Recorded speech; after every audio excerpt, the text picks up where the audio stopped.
Siapa yang di sini sama kayak gue? Gue itu suka iri banget sama temen-temen gue yang suka pelor. Jadi kalau mereka tidur, begitu nempel bantal, langsung gun, langsung ngorok.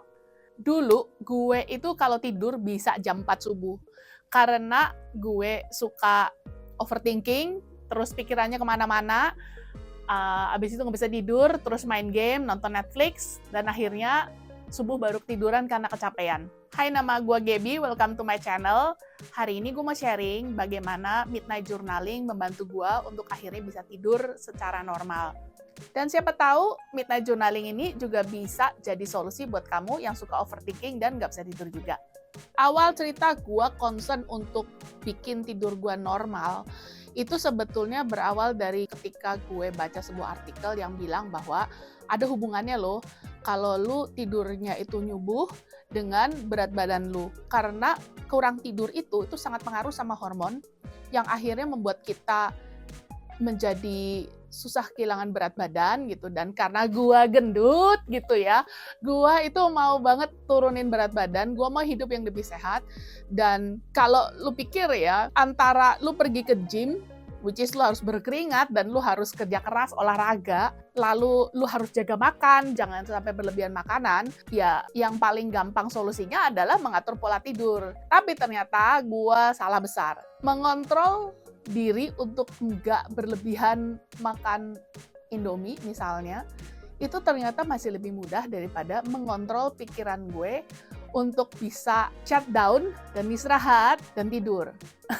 Jadi awal-awalnya itu gue memaksakan diri jam 10 udah tidur di kasur, walaupun mata melek, pikiran kemana-mana, tapi gue nggak beranjak, gue ngambil HP gue dan gue disiplinin diri untuk tidur. It's really hard. 2 bulan akhirnya gue bisa menggeser dari yang tadi tidur jam 4 menjadi tidur jam 12, tidur jam 11. Nah, semua itu rusak di awal tahun ini ketika IHSG anjlok. That feeling ketika lu lihat saham semata wayang lu merah and you don't know what to do, karena ya itu cuma semata wayang gitu. Gue ini cuma pegawai swasta yang benar-benar baru belajar untuk menabung dan baru banget belajar untuk investment gitu. I don't have a lot of money with me. That's why ketika gue mengetahui bahwa IHSG-nya anjlok, wah stres banget gue.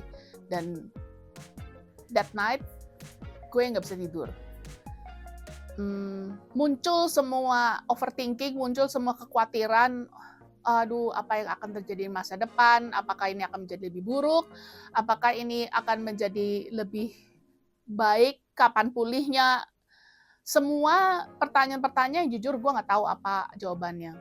Akhirnya gue mutusin untuk ya udahlah nggak usah tidur aja, gue coba bangun, gue coba tumpahkan apa yang menjadi kekesalan gue atau kekhawatiran gue ke dalam kertas, satu sesi yang biasanya gue sebut dengan midnight journaling. Apa sih midnight journaling? Midnight journaling adalah ya lu nggak bisa tidur, daripada pikiran lu putek, pikiran lu penuh, overthinking, mendingan lu tumpahin semua tuh kekhawatiran itu di dalam jurnal lu. Gue pernah baca satu quote dari Dr. Caroline Leaf yang bilang, take every thought into captivity and bring it to the light. Instead of membiarkan pikiran-pikiran, kekhawatiran hidup itu liar, hidup di alam bawah sadar lu, mendingan bawa itu keluar dan tarik ke dalam alam sadar lu dengan cara menuliskannya, menumpahkannya ke dalam kertas. That way lu bisa baca sendiri tuh apa yang menjadi kekhawatiran lu dan deal with it, apa yang bisa lu lakukan. Nah, setelah semuanya tertuang di dalam jurnal, gue akan mencoba untuk melihat dari sudut pandang yang lain. Apakah kekhawatiran ini beralasan, apakah kekhawatiran ini satu hal yang bisa gue rubah atau tidak.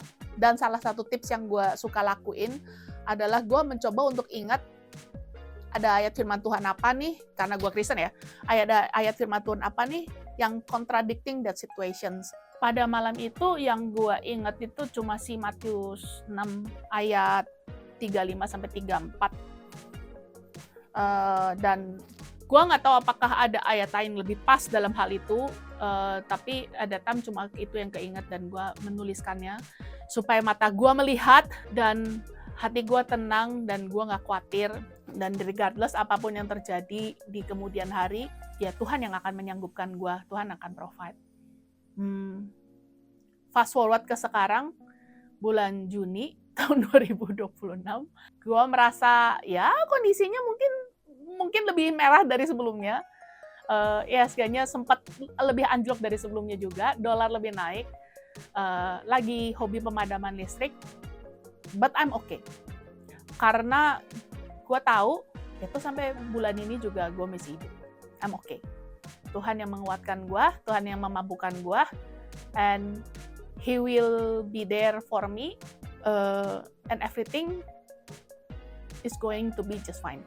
Disclaimer ya, midnight journaling itu nggak berarti begitu lu tulis semua kegundahan lu, kekhawatiran lu, tiba-tiba hidup itu menjadi baik-baik saja. Instead, journaling itu adalah cara yang gue pilih untuk mengeluarkan pikiran-pikiran yang membebani gue dan membuat gue susah untuk tidur. Soalnya, ya gue harus tidur gitu kan.